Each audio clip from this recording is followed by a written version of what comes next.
Hello, mages and miscreants. My name is Skyne, and good lord, it must be my birthday because Riot have decided to dump a ton of lore content on our heads all of a sudden.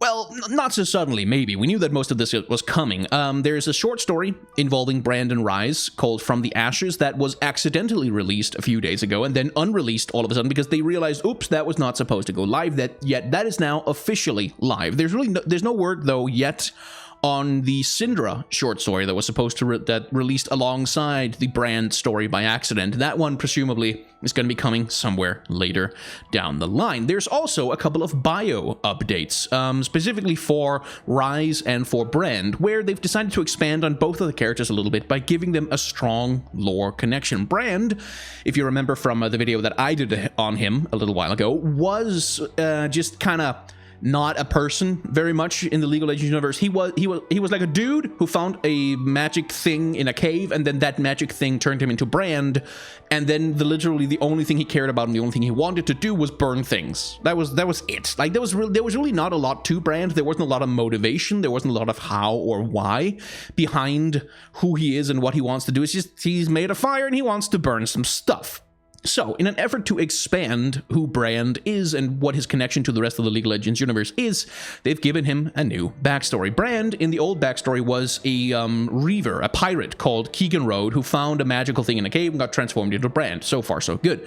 He is still Keegan Road in the new updated lore, but he's not a pirate. He's the son of a pirate who was shunned from his community, shunned from his village, and then in retaliation for their treatment of him, he burned that village to the ground because he happens to have magic powers. Ryze finds him in the snow and takes him in and makes him an apprentice of his, because Ryze is really very much looking for someone who can take over once he's gone, because his job, his task, his self-appointed torment is to travel the world searching for the world runes, which are these, you can see Ryze holding one of them in his hand over here, which are extremely powerful magical artifacts that essentially function as the in-universe version of a weapon of mass destruction. Like if you have a world rune and you use it in war, you can literally just level entire cities to the ground.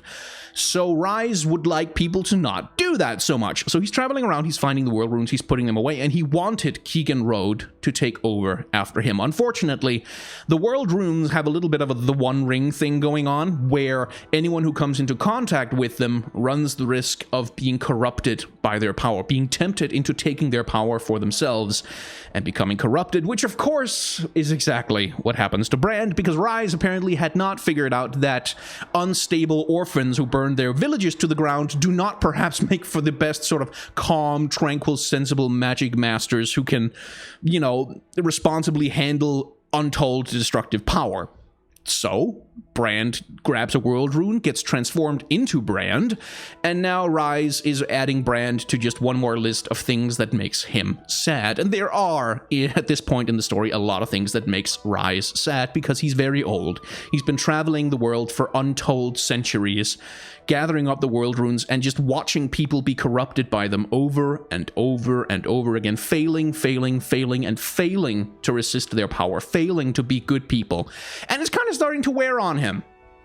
But he still has a little spark of hope, and that's primarily the thing that's being explored in the comic that we've got before us. Now, usually on this channel, before we go looking at the comic itself, we're going to look at what's substantially more important, which is the credits. And I say that as a freelance comic artist myself. So, this comic is called Ryze, The Burning Lands. It is written by Anthony Reynolds and Aaron Dembski-Bowden. The artist is Richard Isanove, or perhaps Richard Isanove, because he's French, and I'm not really sure exactly how that name would be pronounced under those circumstances, so I'll do my level best, and I'm very sorry if I don't live up to, you know, reality. The letterer is Cardinal Rae. Their cover artist is also Richard Isanove. The senior editor is Ellie Pyle. The associate editor is Mary Gumport. And special thanks for unspecified reasons go to Jeanine Schaefer. And I always make a point of listing out the credits first, because it's something that's kind of easy once you've read the comics. You just kind of go, oh, that was very nice. I'm not going to bother reading the credits or caring who made the thing. And that, as a freelancer myself, that's the kind of thing I want to kind of work against a little bit whenever I can. So, the comic artist, Richard Isanove, is actually kind of a notable figure here because he is a veteran in the comic book industry. I'm looking at a list of his credits over here, and there are like at least a couple of dozen and probably three or four dozen titles which he's credited. He's especially done a ton of color work on the Dark Tower series and a lot of Daredevil. He's done some Fantastic Four, some Ghost Rider, Black Panther, Captain America, Conan the Barbarian, Ant-Man, the 100 greatest Marvels of all time, Ultimate Iron Man, Ultimate Six, Ultimate Spider-Man, Ultimate X-Men, Ultimate Uncanny X-Men, Weapon Zero, Silver Surfer, Wolverine, Hulk, Wolverine, Origin X-Men, X-Men/Star Trek. That was a crossover? Cool. X-Men Unlimited, and a ton of work on just all kinds of other things. The favorite thing that he's worked on that I know, I don't get to read a whole lot of mainstream Cape comics, unfortunately. My favorite thing he's worked on that I know is Marvel's 1602, which was written by Neil Gaiman, which is a fantastic comic that's absolutely worth a long read. So this is someone with like a hell of a lot of pedigree when it comes to creating comics. This is not a freelancer from out of nowhere. This is a true veteran. So that's kind of a little bit of a treat for us, I think. So, as usual, we're not gonna bother like reading all of the text and explaining all of the story and stuff like that. I would like you all to go and read the comic for yourselves. There's a link down in the description. And once you've done that, come back and we can have a little chat about it. Because if I tried to read the comic out loud to you all, it would just take 100 million years, and that would be far too long for these videos, which go long enough already. So, the art style is very much in that Western comic book tradition, at least to my mind. And one of the things that identifies it as kind of as this classic Western comic book style thing to me is the use of hard shadows. What you'll notice is that in pretty much every single panel of this comic, like all of them, there are hard shadows, by which I mean you can see here, for instance, with Ryze's face, or the hood casting a shadow on his face, or the way that his face is framed in the shadows, or this guy's, or her dress, or the background, or the way that her headscarf kind of folds around her head. Hard shadows are everywhere. These are hard, completely pitch black shadows contrasted against, you know, the relative colors of the rest of the page. Now, this is a stylistic choice that I've never been super fond of. Like, it's a very standard way of working. Like, a whole hell of a lot of Western Cape comics are produced with this method, where the penciler and the inker, I feel like they have a specific name that I'm forgetting right now, but the penciler and the person who does the inking will spend time laying down the most important shadows as essentially these black blocks that are then the colorist makes a decision about whether to leave them completely black or whether to do some work like coloring them in or softening them or giving them some kind of shading effect, which can produce some really good looking art, but it's just, for me personally, it's never really been my bag. But one of the advantages that it has, specifically when it comes to portraying a desert environment like this, is that it gives the impression of very harsh light. Like, it really, we are in Shurima, we are underneath the ceaseless, you know, merciless sun, and so it makes a certain degree of sense that the shadows should be very strong, because the only circumstances in real life where you get shadows quite that distinct and powerful is if you have a very strong light source shining directly at you. So it kind of implies that it kind of centers the sun as or indeed the light of the environment as this ever-present character in the artwork. You can see it especially in this panel right here with the sun in the background and the character here being completely, you can see the entire front of the character is kind of shaded in almost completely in black, and it gives her this very distinct look, this very sort of iconic, almost menacing appearance because of the way that the light falls behind her. And that, of course, that kind of menacing, very striking appearance coincides with an important voice line, or important line of dialogue. There is always a choice, which is an important part of her characterization within the story. And then as soon as we don't need her to be kind of ominous and scary anymore, well, just change the light. And we can still have the hard shadows falling around, but you can let her face be bright and lit up and let her be, you know, more approachable and obvious. And you can see that Isanove uses this a lot of the time. Whenever he wants a character to seem a little bit distant or menacing or to have some kind of introspection going on with them, something that I've noticed that he likes to do is do that, like to really play up the hard, dark shadows on the face so that the eyes are obscured by dark shadows. This is a trick that you'll often see used in Eastern comics as well, in manga, where anytime a character needs to be inscrutable or have their motivations hidden or to be menacing of some kind, then one of the things that manga artists will do will be to hide the eyes, because the eyes are, as we've discussed many times on this channel, the windows to the soul. If you have If you can see a character's eyes clearly, then you can relate to them. But if the eyes are hidden, all of a sudden they become more distant, they become more foreign, more other, more menacing. And Isanove seems to be using this very consciously when it comes to expressing what the character's like, because here you can see she's opening up emotionally and telling him who she is and why she is the way she is, and her face is perfectly visible here. And here, when they have a relatively equitable relationship and Ryze is giving her information as well, telling her stories, his face is also much more open and visible. We can see his eyes. And then here, when Ryze kind of falls into introspection, when he remembers his traumas and the sadness that is in his past, all of a sudden his face looks like that. His eyes are gone. He's not looking at you. He's looking into some distant imagined past, and he's completely framed in shadows because shadowy thoughts are playing on his mind. It's, as a visual bit of storytelling, it's very effective. And also, just like the color, like I said, Isanove is an experienced colorist, and it really frickin' shows in this artwork. Look at the sky that he's got going on in these panels over here, and how easily he's able to kind of flip between these bright purple, yellow, golden, like late night setting sun images, and then to the completely, you know, relentless sun of the midday without having any dissonance there. Like, I don't get the impression that they have transitioned from one environment to the other. They are still in the same place, but just because his command of colors is just so solid, I think it's the sand really that grounds you in the reality that these are the same places. And you can see he does it again here in this transition, this little montage, as they transition from the midday sun in the middle of the desert to going through a column of bones sticking out of the sand at night on cracked ground, which is all framed in blues, and then they come to the ruins of this destroyed city, which is completely covered in this sickly, almost a fog-like haze, you know, flying with vultures everywhere. And this, by the way, is a visual demonstration of what happens when someone uses a world rune. And it's kind of important to the story that's being told here, because the story is very much about Ryze and his companion are racing to secure one of the world runes before Brand can get to them. We'll get to that a little bit later. And therefore, we need a demonstration, a visible, clear demonstration in the middle of the story that world runes are not, you don't fuck around with them. They're not just magic tricks. They do this to people. They're terrible, they're awful, and nobody should be allowed to touch them. That's going to be important later.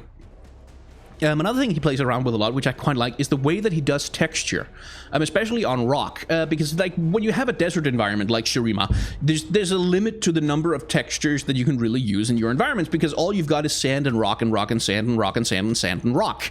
And so how do you make that interesting from a visual standpoint? Well, what Isanove seems to be doing is he's trying to apply all the kinds of textures that he can to sand. So you can see here in the sort of golden pink light of the late day, you can see he kind of uses little sparkles and little kind of soft shading going on with a lot of the sand here. And here he tries to do, he's also using, like here he's using the tracks in the sand, or the trails, these dashes, these streaks in the sand, to guide the eye into the panel and center the two characters in the action and give us the impression that Ryze is moving this way and this person is following him, even though Ryze would perhaps prefer that they don't. So he's using the texture of the sand whenever he can to do something interesting in the image, which is kind of important when you have environments that could otherwise be so bloody samey. And so we get here to the part when they're climbing into the canyon, and look just at the interesting texture work he's got going on the rocks there. It's kind of interesting. I think it helps to kind of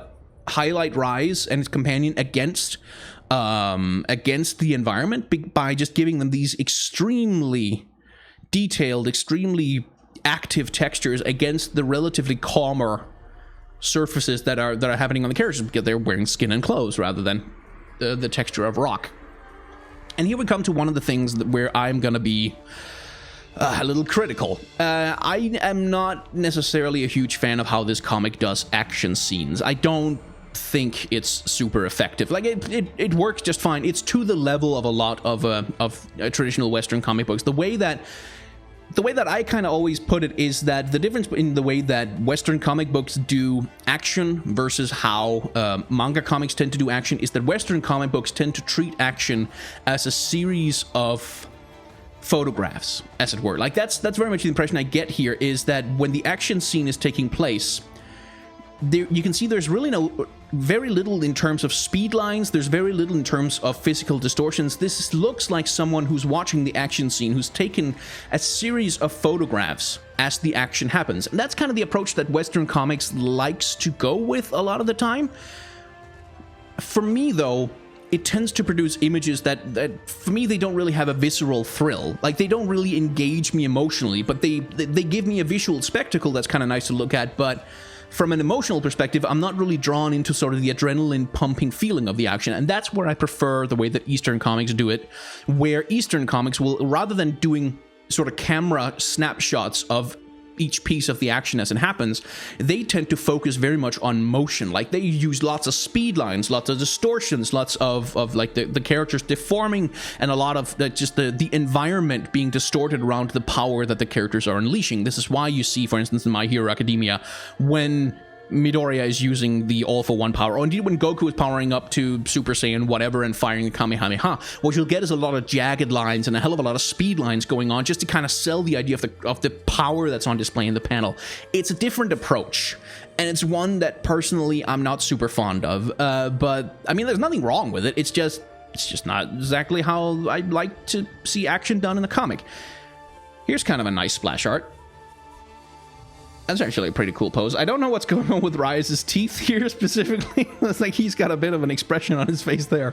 But, you know, whatever. Here's a really good panel, by the way. Here's where you can see the artist is using the magic effects around Ryze's hands, and indeed the ribbons that trail behind the woman, to sort of emphasize the direction of the action and put a little bit more speed into what's going on in the panels. And that really works for me. And that's one of the things that you really can do with that more photographic approach to things.